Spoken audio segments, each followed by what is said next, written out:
Hello and welcome my friends, buddies and viewers to our one version 2.0 of physics class 12th। पिछले episode में जो कि 1 week पहले था उसमें हमने एपिसोड नंबर 24 में कवर किया था चैप्टर नंबर 10 वेव ऑप्टिक्स की कुछ एंडिंग डेफिनेशन को कवर किया था। सो नाउ उसके बाद का chapter that is chapter number 11 dual nature of radiation and matter. तो यहाँ पर बेसिकली हम रेडिएशन और मैटर के डुअल नेचर यानी कि एक पार्टिकल नेचर और एक वेव नेचर के बारे में जानेंगे। अर्लियर जो वेव ऑप्टिक्स था वहाँ पर हमने रेडिएशन के जो डुअल नेचर थे वो जान लिए थे, रेडिएशन क्या होगी, लाइट। अब जो मैटर है उसके भी हम डुअल नेचर को जानेंगे यानी कि particle nature as well as wave nature of the matter. Intro में इस चैप्टर के हम यही पढ़ने वाले हैं कि कैसे कैसे देखा था हमने, पहले देखा था लाइट के दो यहाँ पर फिनोमिनास होते हैं, एक तो जहाँ पर लाइट एज अ रे बिहेव करती है और जहाँ पर light as a wave behave करती है। सो यहाँ पर हर जो वर्ल्ड में एनीथिंग उसके डुअल नेचर होते हैं। जो भी वर्ल्ड में एग्जिस्ट करता है उसके डुअल नेचर हैं, दैट इज एक पार्टिकल नेचर और एक वेव नेचर। जो भी चीज़ एग्जिस्ट करती है, जो हमारा वर्ल्ड जिन चीज़ों पर बना है वो चीज़ जो है वो अपना डुअल नेचर शो करती है, क्योंकि हर चीज़ की एक पॉजिटिव साइड होती है और एक नेगेटिव साइड होती है, या हर चीज़ जो भी कैटेगराइज होती है वो दो ही चीज़ों में कैटेगराइजेशन होती है। तो यहाँ पर भी डुअल नेचर है radiation as well as matter का। सो यहाँ पर जो चीज़ें फिनोमिनास जो निकाल कर दिखाए हैं उसको हम कवर नहीं करते हुए सीधा इसके फर्स्ट टॉपिक पर आएंगे, क्योंकि ये बहुत पहले की हिस्ट्री है। वहाँ पर 1800s की इसकी हिस्ट्री है चैप्टर की, and that history we don't have to cover in this rewind version, क्योंकि यहाँ पर हमने फास्ट ट्रैक रिविजन करनी है। तो फर्स्ट टॉपिक पर सीधे सीधे हम आते हैं, इलेक्ट्रॉन एमिशन। अब इलेक्ट्रॉन एमिशन क्या होता है?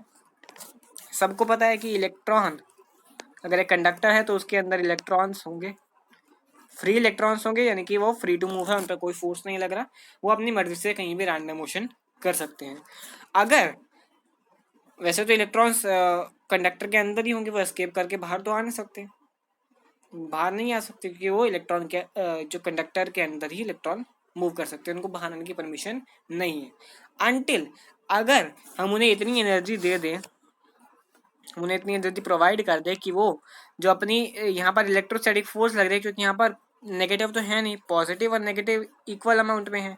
सो यहाँ पर जो इलेक्ट्रोस्टैटिक फोर्स लग रही है उसको ब्रेक करके ये एस्केप कर जाए, एमिट कर जाए, बाहर निकल जाए, इतनी एनर्जी अगर हम दे देते हैं इसको तो इलेक्ट्रॉन एमिट हो जाता है, और इसी चीज़ को हम कहते हैं इलेक्ट्रॉन एमिशन। जो कम से कम एनर्जी, जितनी कम से कम एनर्जी हमें देनी पड़े इलेक्ट्रॉन को कंडक्टर से बाहर निकालने के लिए, that is known as electron emission. Electron emit कर गया यानी कि कंडक्टर से बाहर आ गया, और इलेक्ट्रॉन बाहर आने पर क्या करेगा? अब जब हमने देखा कि इलेक्ट्रॉन बाहर आया है तो वो एक लाइट वेव की फॉर्म में वो बाहर निकलेगा, यानी कि एनर्जी उसको दी, एनर्जी उसने ली और अपनी जो इलेक्ट्रोस्टैटिक फोर्स है उसको ब्रेक करके बाहर आ गया, और एज अ लाइट पार्टिकल वो बाहर स्पार्कल हुआ। जैसे हमने हर्ट्ज एक्सपेरिमेंट में देखा था कि जो वो स्पार्क है वो ट्रैवल कर रहा है, यानी कि वहां पर इलेक्ट्रॉन्स हैं जो ट्रैवल कर रहे हैं, इलेक्ट्रॉन्स हैं ट्रैवल करने के लिए, इलेक्ट्रॉन्स ट्रैवल कर रहे हैं, वो स्पार्क बना रहे हैं, और स्पार्क वैक्यूम में, एयर में ट्रैवल कर रहा है। तो यहाँ पर इलेक्ट्रॉन का एमिशन होगा और इलेक्ट्रॉन एमिट कर जाएगा वहां पर, दैट्स इट। सो यही है इलेक्ट्रॉन एमिशन। और जितनी एनर्जी हमें देनी पड़ती है, जितनी कम से कम एनर्जी हमें देनी पड़ती है इलेक्ट्रॉन को एमिट कराने के लिए, that is known as work function, that is known as work function. तो वर्क फंक्शन को हम डिनोट करेंगे फाई से, या फाई नॉट भी लगा देते हैं, कहीं फाई नॉट नीचे ऊपर कहीं भी लगा सकते हैं, फाई नॉट से हम इसको डिनोट करते हैं। जनरली फाई से डिनोट करते हैं, बट फाई नॉट कोई कोई बुक में फाई नॉट हमें देखने को मिलेगा। तो दैट इज फाई नॉट। अब जो हमारे पास इलेक्ट्रॉन एमिशन आती हैं वो तीन तरीके की आगे कैटेगराइज होती है। बेसिकली हमारे जो कोर्स में है वो एक ही तरह की दी गई है, कैटेगराइजेशन तीन तरह का है, लेकिन बेसिकली हमें पढ़नी थ्योरेटिकल एक ही है।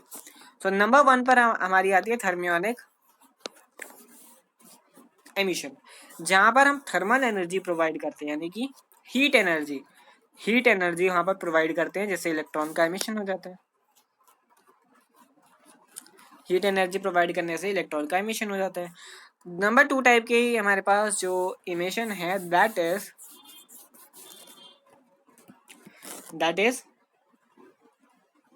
फील्ड एमिशन, यानी कि अगर कोई भी हमारी फील्ड फोर्स है, अगर फील्ड फोर्स को हम लगाते हैं, तो फील्ड फोर्स के लगाते ही जो एमिशन होता है that is known as field emission. कोई भी फील्ड हो सकती है, मैग्नेटिक फील्ड हो सकती है, इलेक्ट्रिक फील्ड हो सकती है, या फिर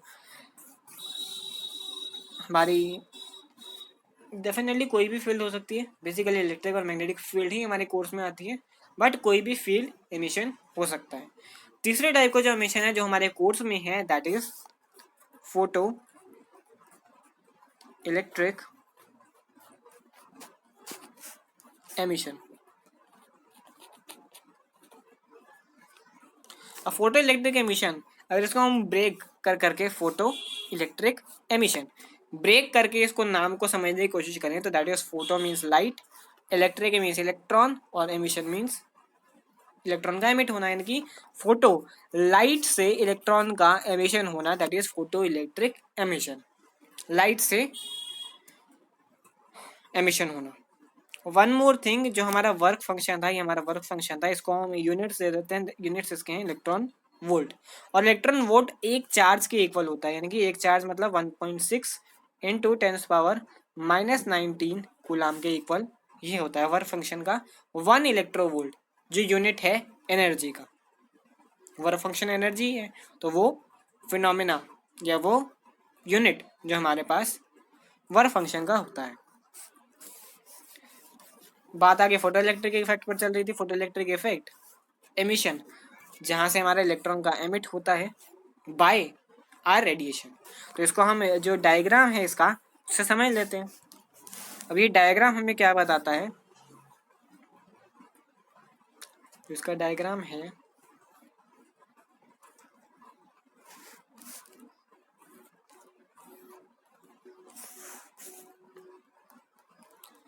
इसमें नंबर 1 थिंग जो हमारी होगी that is ray of light जो आ रही है, बट ये यूवी रेडिएशन होनी चाहिए, यूवी रेडिएशन होनी चाहिए। अब ये यूवी रेडिएशन है, ये जो हमारी है, ये जो सर्किट है ये तभी कंप्लीट होगा। एक गैल्वेनोमीटर लगा है यहाँ पर, और यहाँ पर हमारा एसी सोर्स इसको प्रोवाइडेड है, एसी सोर्स प्रोवाइडेड है। दो यहाँ पर प्लेट्स लगी हैं, एक राइट हैंड साइड एक लेफ्ट हैंड साइड। तो जो लेफ्ट हैंड साइड लगी यानी कि मतलब ये plate that is known as emitter plate, जहाँ पर जो लाइट है वो आएगी और जो इलेक्ट्रॉन्स हैं ये वो यहाँ से एमिट होंगे। दूसरी जो प्लेट है हमारे पास वो है कलेक्टर प्लेट।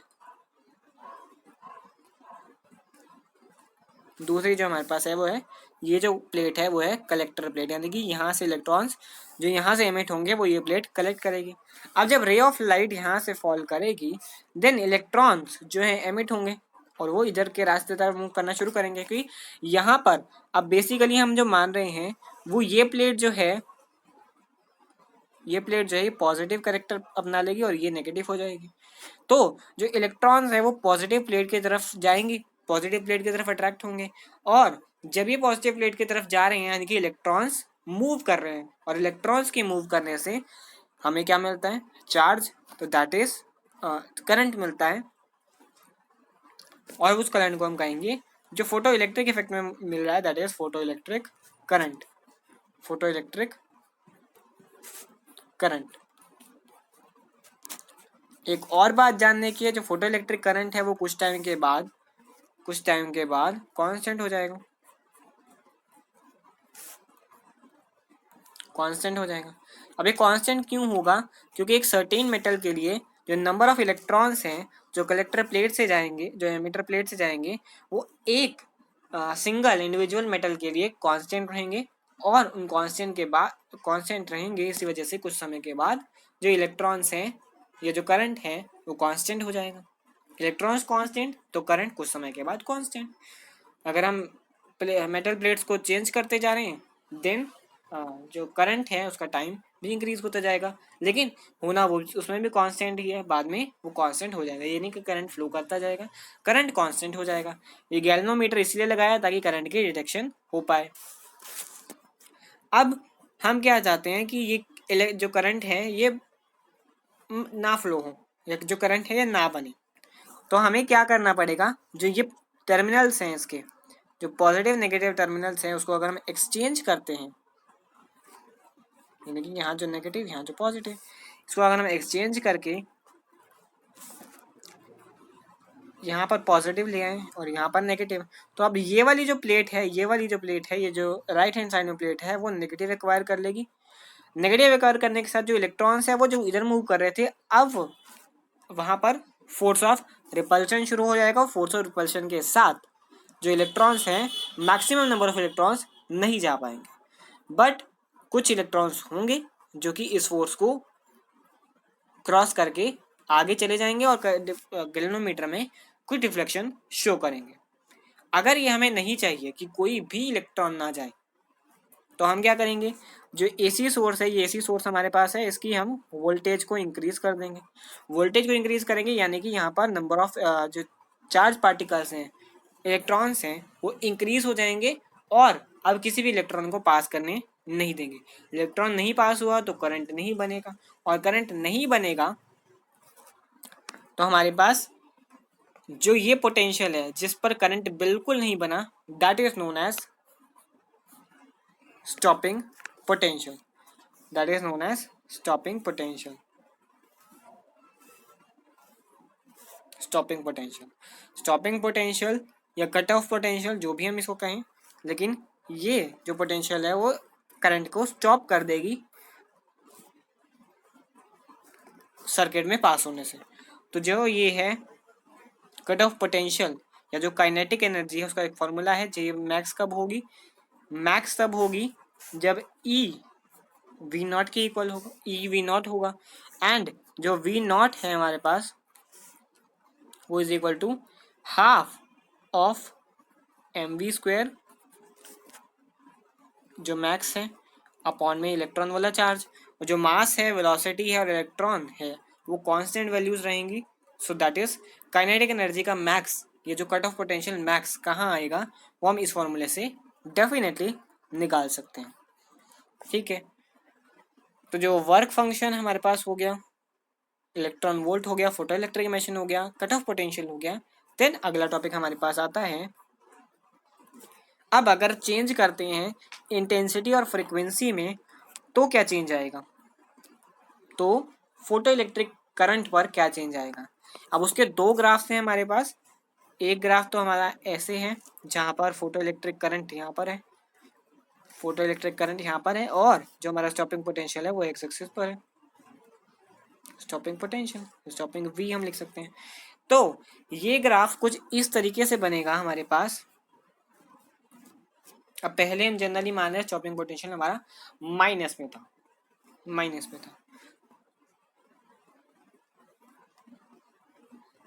स्टॉपिंग पोटेंशियल हमारा माइनस में था, मतलब अब जो यहाँ फिनोमिना अपनाया हमने, यहाँ फिनोमिना अपनाया कि जो पॉजिटिव टर्मिनल और नेगेटिव टर्मिनल है उसको हम धीरे धीरे पॉजिटिव से नेगेटिव, यानी कि इसको हम पॉजिटिव बना रहे हैं और इसको हम नेगेटिव बना रहे हैं।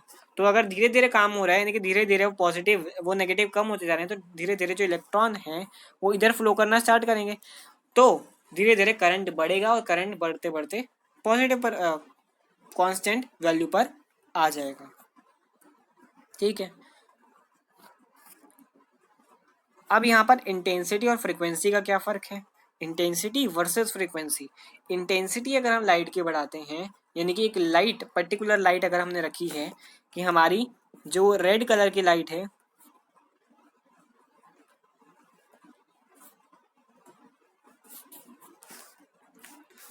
लेट्स सी, अगर हमारा जो फोटो करंट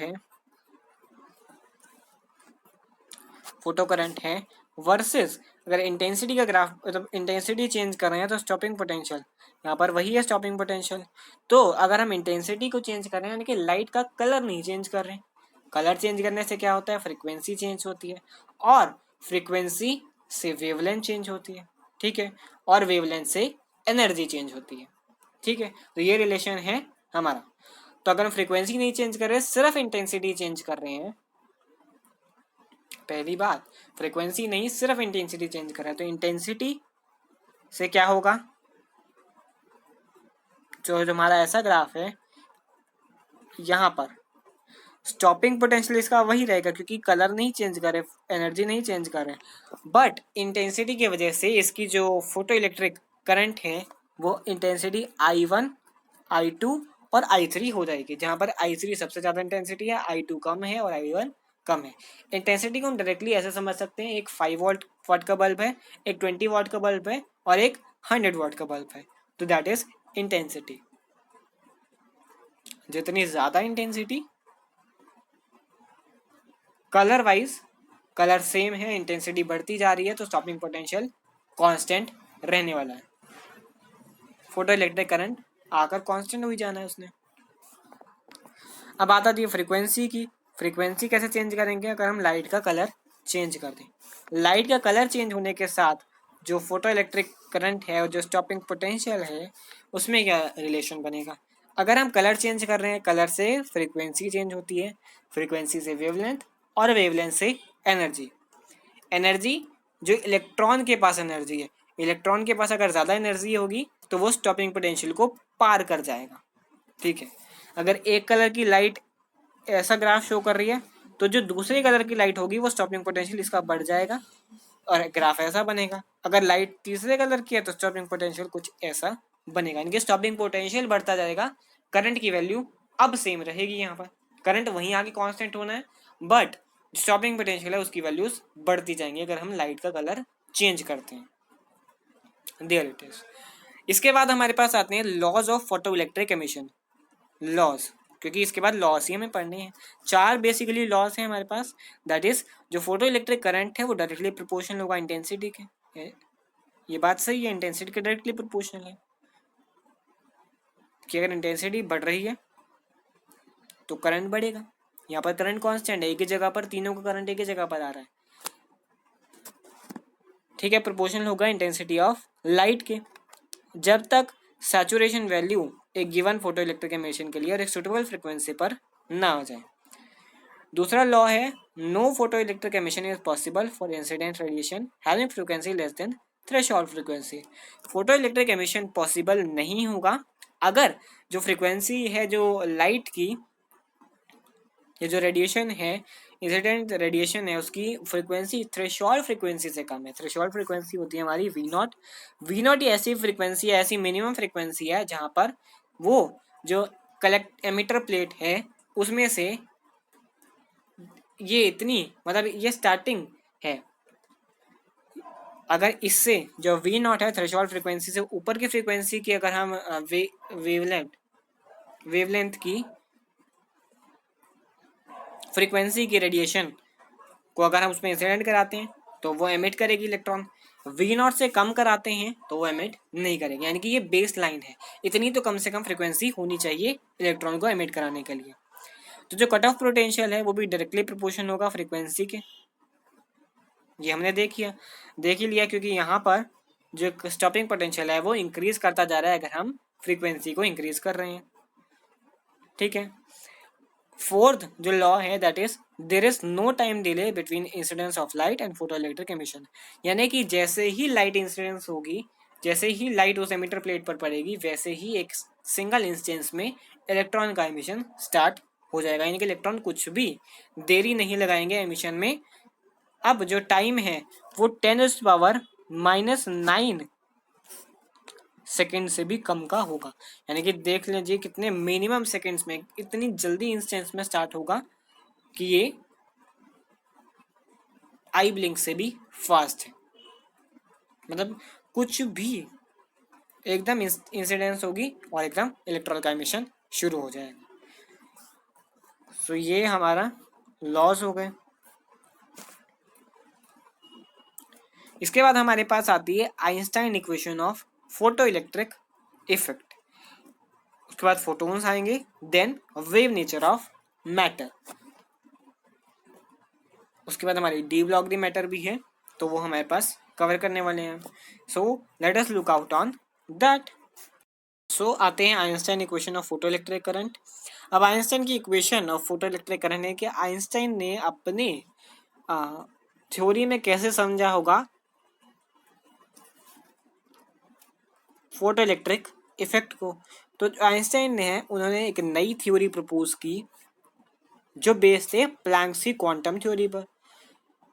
अब उसका रिएक्शन, उसका जो रिजल्ट वो उन्होंने निकाला वो कुछ इस तरह निकाला। तो उन्होंने जो थ्योरी प्रपोज की उस थ्योरी में कुछ ऐसा था, वो प्लैंक्स की क्वांटम थ्योरी पर थी, और वो कुछ ये कहती थी कि जो रेडिएशन है वो पैकेट्स की फॉर्म में अरेंज है, और वो जो पैकेट्स हैं वो डिस्क्रीट पैकेट्स हैं, और डिस्क्रीट पैकेट्स को हम एक क्वांटा कहेंगे, और हर एक क्वांटा के पास कुछ ना कुछ एनर्जी होगी, वो एनर्जी कैरी करेगा, और उस एनर्जी की कुछ जो हमारे पास एनर्जी है, जो एनर्जी वो कैरी करेगा क्वांटा, उस एक क्वांटा के पास एच म्यू एनर्जी होगी, जहाँ पर एच है हमारे पास प्लैंक्स कांस्टेंट, जो कि प्लैंक्स का अपना कांस्टेंट है, और जो म्यू है वो है फ्रीक्वेंसी ऑफ लाइट, किस फ्रीक्वेंसी की लाइट आएगी। यानी कि जो एनर्जी है, अब जो एनर्जी है वो एच म्यू के इक्वल हो गई है, जो एनर्जी कैरी करेगा क्वांटा डिस्क्रीट पार्टिकल वो कैरी करेगा, वो होगी क्वांटा। एक क्वांटा के पास एच म्यू एनर्जी होगी, एच जो है कांस्टेंट है, तो एनर्जी डायरेक्टली डिपेंड करेगी फ्रीक्वेंसी ऑफ लाइट के ऊपर।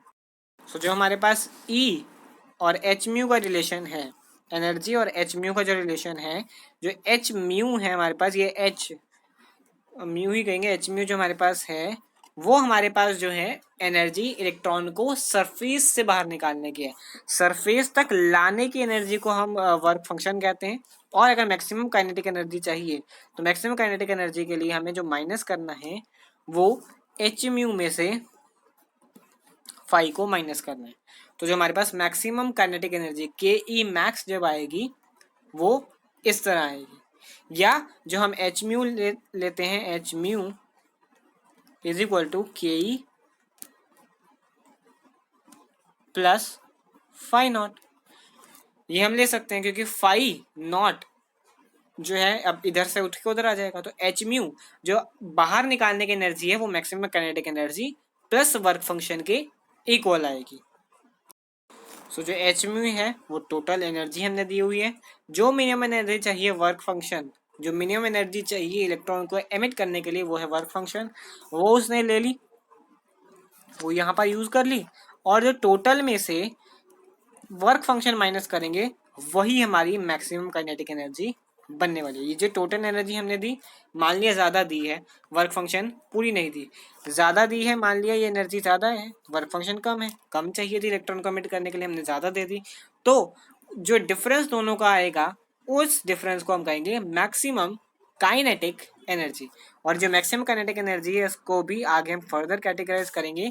तो जो हमारा एच म्यू है, जो हमारा एच म्यू है उसको हम लिख सकते हैं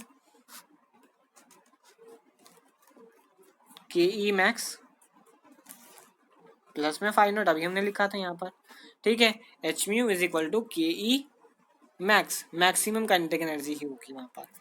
या फिर जो हमारी काइनेटिक एनर्जी है उसको हम चेंज कर लें, kinetic energy, maximum kinetic energy का formula that is E V naught, ये भी हमने करा है, ई वी नॉट, ये हमारा मैक्सिमम काइनेटिक एनर्जी का फॉर्मूला है। अब ई वी नॉट जो कि हमारी कट ऑफ पोटेंशियल भी है, तो वो के ई मैक्स के इक्वल रखी थी, तो के ई मैक्स तो ये हो गया, प्लस में हमारी जो फाई नॉट है उसको हम लिख सकते हैं H into this V nought, again V nought. तो यहाँ पर जो एच म्यू है, ई वी नॉट है, ये एच म्यू है, तो ये एच म्यू हो गया यहाँ पर। अब जो म्यू म्यू वाले कांस्टेंट है उसको हम साथ में नहीं लाएंगे, म्यू नॉट और म्यू का कंपैरिजन करेंगे। आगे इसको बढ़ाएं तो ई वी नॉट तो इधर आ गया, एच म्यू, क्योंकि एच एच वाले कॉमन लाने थे हमने, एच म्यू प्लस में एच वी नॉट, ठीक है, अब h यहाँ पर कॉमन आ गया, यहाँ पर प्लस नहीं आएगा, यहाँ पर माइनस आएगा, दैट इज माइनस। तो एच एच यहाँ पर कॉमन आ जाएगा हमारे पास, E V not is equal to H common और v माइनस वी नॉट। ठीक है, ये आ गया। इसके आगे अब जो वी नॉट है वो यहाँ पर अकेला रह जाएगा, V nought H upon E V minus V nought, there it is. अब जो हमारा v है वो होगा, जो v हमारा है, जो v है और v नॉट है, तो वो इनवर्सली प्रोपोर्शनल होंगे या वो इक्वल है, v is equal to C upon lambda हमने करा हुआ है। दोनों में सी सी आएगा, दोनों में सी सी अगर कॉमन है तो सी हमने फिर से कॉमन ले लिया, तो V not is equal to H C upon E into में 1 upon lambda minus 1 upon lambda nought, there it is. जो फोटो इलेक्ट्रिक एमिशन है वहां पर लैम्डा की वैल्यू लैम्डा नॉट से बड़ी नहीं होगी, जबकि v की वैल्यू v नॉट से बड़ी होगी। v नॉट यानी कि threshold frequency, threshold potential frequency कह सकते हैं, उससे बड़ी होगी पोटेंशियल, और जो लैम्डा यानी कि वेवलेंथ जो है लैम्डा नॉट है वो लैम्डा से छोटी हो, वो बड़ी होगी। लैम्डा नॉट बड़ा है लैम्डा से और v नॉट छोटा है v से, थ्रेशोल्ड से बड़ी होगी और यहाँ पर लैम्डा नॉट बड़ा होगा। ठीक है, तो ये हमारे पास आइंस्टाइन की इक्वेशन फोटो इलेक्ट्रिक इफेक्ट के लिए बनने वाली है।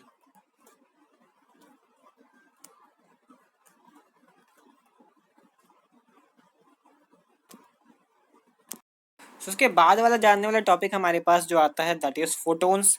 अब फोटोन्स क्या होते हैं, जो फोटो इलेक्ट्रिक करंट जो है जिससे जनरेट हुआ है दैट इज फोटोन्स। और फोटोन्स क्या होते हैं, फोटोन्स वही पैकेट्स, डिस्क्रीट पैकेट्स जिससे कि क्वांटा कहते हैं या हम उसको, या फिर फोटोन्स कहते हैं। ठीक है, अगर अगर वो रेस्ट मास पर है, यानी कि अगर वो रेस्ट पर है तो that is the rest mass of photon is zero, rest mass of photon is zero. तो जो फोटोन्स की कैरेक्टरिस्टिक की बात करें हम, तो फोटोन्स किस चीज से बने हैं ये हमें देखना है, और जो फोटोन्स हैं वो किन किन चीजों पर डिपेंड करेंगे उसके बारे में भी देखना है। अर्लियर हमने बात की थी कि जो हमारा यूनिवर्स है कि वो दो चीज़ों से बना है, रेडिएशन एंड मैटर। अब ये रेडिएशन मैटर लिंक कहाँ करते हैं, क्योंकि ये पता होना चाहिए कि अलग अलग चीज़ें हैं, ये लिंक कहाँ करते हैं, क्योंकि रेडिएशन के पास तो फ्रीक्वेंसी होगी, उसके पास न मैटर है न मोमेंटम है, बट मैटर के पास अपना खुद का मास है, मोमेंटम है, वो स्ट्राइक करेगा तो कुछ ना कुछ एनर्जी उसकी यूज होगी, क्योंकि एनर्जी से ही ये दोनों लिंक हो रहे हैं। इसी वजह से एनर्जी एक लिंकेज का तरीका है मैटर और रेडिएशन के बीच की लिंकेज का। तो यहाँ पर बात आती है हमारे पास फोटोन्स की। जो फोटोन्स हैं वो उनके पास एनर्जी तो होगी एच म्यू की, अभी हमने देखा ईच फोटोन के पास एच म्यू की एनर्जी होगी, क्वांटा कह देते हैं उसे। अब ये देखना होगा इसके पास मोमेंटम भी होगा। तो ये हमारा कंक्लूजन निकला कि जो इन इंटरैक्शन जो रेडिएशन होती है, इन इंटरैक्शन ऑफ रेडिएशन, अगर मैटर के साथ रेडिएशन का इंटरेक्शन कराएं तो रेडिएशन बिहेव करती है कि वो पार्टिकल्स से बनी है, और पार्टिकल्स को हम फोटोन्स कहेंगे। हर फोटोन के पास एच म्यू की टाइप की एनर्जी है और उनके पास मोमेंटम भी होने वाला है, क्योंकि वो पार्टिकल्स की तरह बिहेव कर रही हैं, वो पार्टिकल्स हैं, वो पैकेट्स हैं एनर्जी के, तो वो पार्टिकल्स बन गए। अब वो पार्टिकल्स अगर बन गए तो उनके पास मोमेंटम भी आ गया, और मोमेंटम एच म्यू अपॉन सी के इक्वल है, या डायरेक्टली हम एच लैम्डा भी लिख सकते हैं, H lambda H upon lambda, क्योंकि जो म्यू बाय सी है हमारा, जो म्यू बाय सी है हमारा वो लैम्डा के इक्वल आ सकता है, mu by C is equal to lambda. ठीक है, अब ये इनके पास मोमेंटम तो आ गया, यानी कि कहीं ना कहीं तो लिंकेज है, एनर्जी से लिंकेज है। जो फोटोन्स हैं वो इंडिपेंडेंट होंगे इंटेंसिटी के, यानी कि इंटेंसिटी उससे उनको फर्क नहीं पड़ता है। इंक्रीज होगी इंटेंसिटी, इंक्रीज फोटोन्स होंगे, फोटोन्स इंक्रीज होंगे तो वो डिपेंड करेंगे इंटेंसिटी पर। जो फोटोन्स हैं वो इलेक्ट्रिकली न्यूट्रल होंगे, और अगर उनके पास इलेक्ट्रिक और मैग्नेटिक फील्ड लगाई जाए तो ना कहीं वो डिफ्लेक्ट करेंगे, यानी कि अपने डायरेक्शन वो नहीं चेंज करेंगे, वो जैसे रास्ते पर चल रहे हैं वो चलते रहेंगे। टोटल एनर्जी और टोटल मोमेंटम जो है वो फोटोन्स का कंजर्व रहने वाला है, क्योंकि अगर ये पार्टिकल नेचर शो कर रहे हैं तो ये मोमेंटम कंजर्व रहेगा, मोमेंटम का कहीं लॉस नहीं होने वाला। तो इसके आगे अब ये तो एनर्जी हो गई हमारी, जो ये हमारी है that is energy H mu upon C, या फिर एच सी अपॉन लैम्डा। यहाँ पर एच सी भी लगा सकते हैं क्योंकि म्यू, अगर यहाँ सी नहीं है, यहाँ सी नहीं है तो यहाँ पर यहाँ सी आ जाए, कुछ भी फॉर्मूला बनाकर हम इसको लिख सकते हैं। तो एनर्जी का कुछ ऐसा बनेगा formula, E is equal to E energy है हमारी एच म्यू और H C upon lambda, there it is. So अब इसके आगे जो हमारा है, अगर लैम्डा नैनोमीटर में है, लैम्डा हमारी नैनोमीटर में और एनर्जी जो फोटोन की है वो इलेक्ट्रोवोल्ट में है, देन जो एनर्जी हमारी बनेगी वो बनेगी 1242 नैनोमीटर अपॉन में जो लैम्डा है इन नैनोमीटर,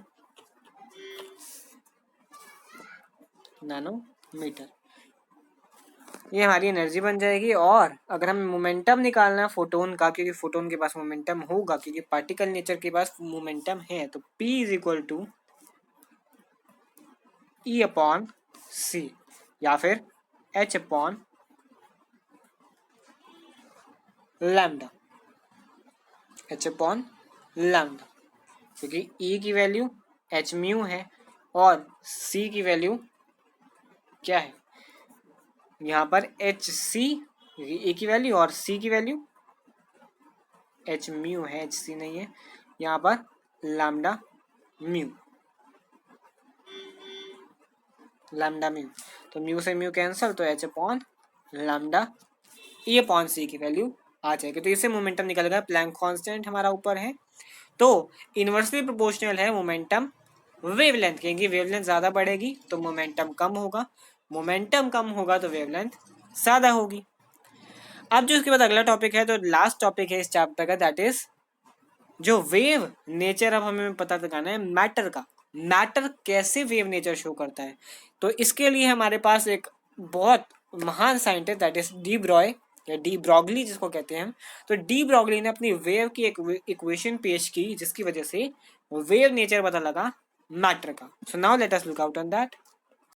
तो जो डी ब्रॉग की हाइपोथेसिस थी वो कुछ इस तरह की थी कि जो अगर रेडिएशन के पास डुअल नेचर हो सकता है, वेव पार्टिकल नेचर है, तो पार्टिकल के पास क्यों नहीं वेव मैटर नेचर हो सकता, कि अगर जो इलेक्ट्रॉन प्रोटॉन है वो क्यों नहीं अपना वेव कैरेक्टर शो करते। यानी कि उनका ये कहना था कि जो मूविंग पार्टिकल्स हैं, जो मैटर के पार्टिकल्स हैं, वो भी वेव लाइक कैरेक्टर शो कर सकते हैं, प्रॉपर्टीज शो कर सकते हैं, अगर उनको एक सूटेबल कंडीशंस दी जाए। अगर एक सूटेबल कंडीशन को प्रोवाइड की जाए तो वो भी वेव लाइक नेचर शो कर सकते हैं। और वो कैसे करेंगे वो आगे डी ब्रॉय ने हमें बताया। जो डी ब्रॉय ने हमें बताया उसके अकॉर्डिंग, उनके अकॉर्डिंग कि जो पहले की वेव्स थी हमारे पास, वो वेव्स क्या करती थी, वो सिर्फ खुद नहीं चलती थी, अपनी जगह से डिस्प्लेस नहीं होती थी, वो सिर्फ एनर्जी को कैरी करती थी और एनर्जी को आगे आगे ट्रांसफर करती जाती थी। बट जो हमारी मैटर में जो आती है, जो मैटर का वेव नेचर है, वो अगर सुटेबल कंडीशन उसको प्रोवाइड की जाए, देन वो क्या करेगा,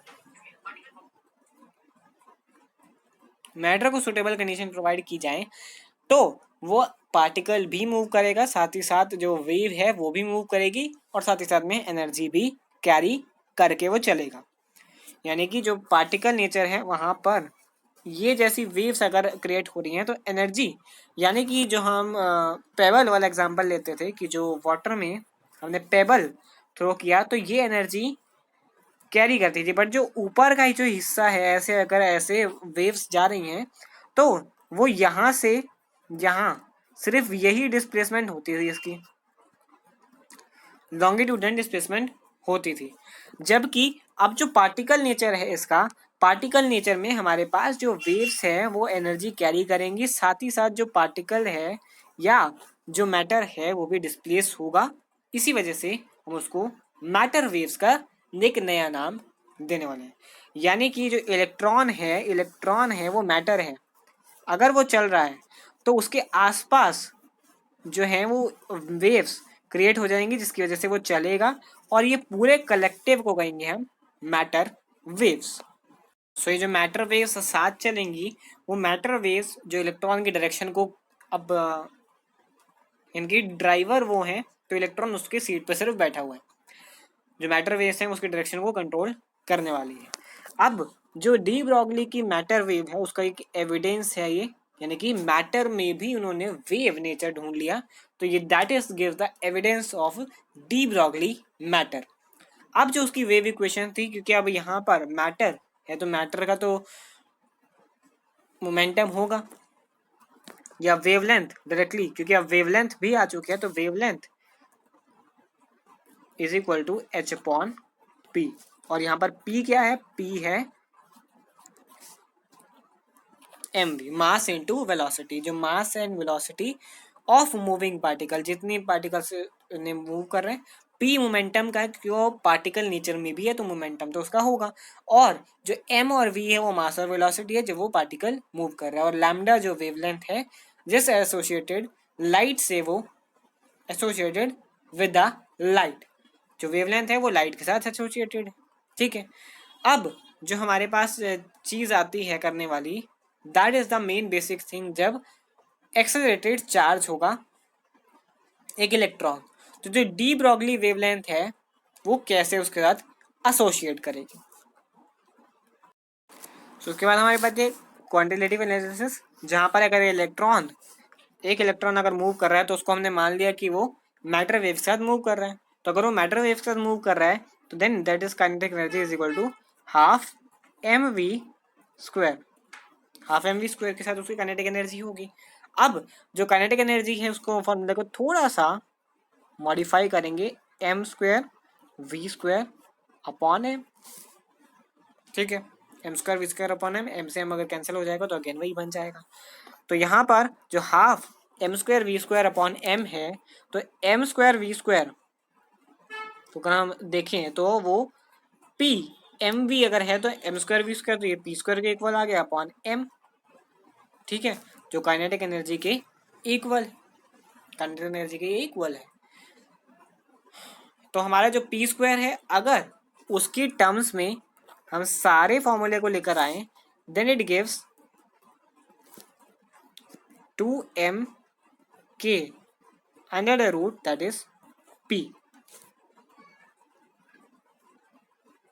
2m k upon 2m k under the root. So ये p की भी इक्वेशन बन जाएगी हमारे पास। अब जो ये p है इसको हम सब्स्टिट्यूट कर दें ऊपर वाले फॉर्मूला में, इसको हम सब्स्टिट्यूट कर दें ऊपर वाले फॉर्मूले में, तो जो मास है वो इलेक्ट्रॉन का होगा, ई जो मास है इलेक्ट्रॉन का होगा। ठीक है, और जो हमारे पास v है वो वेलोसिटी आएगी जो कि ऊपर वाले फॉर्मूले में है। जो ऊपर वाला फॉर्मूला था वो था lambda is equal to p upon M V, p upon M V. k का फॉर्मूला है that is E V, kinetic energy का फॉर्मूला एक और है ई वी, जहाँ पर थ्रेशोल्ड फ्रीक्वेंसी से आता है, ये स्टॉपिंग पोटेंशियल या कट ऑफ पोटेंशियल से आता है। सो ये k की वैल्यू हम ऊपर पुट कर देंगे, k की वैल्यू हम यहाँ ऊपर पुट कर देंगे, so that will give p is equal to under root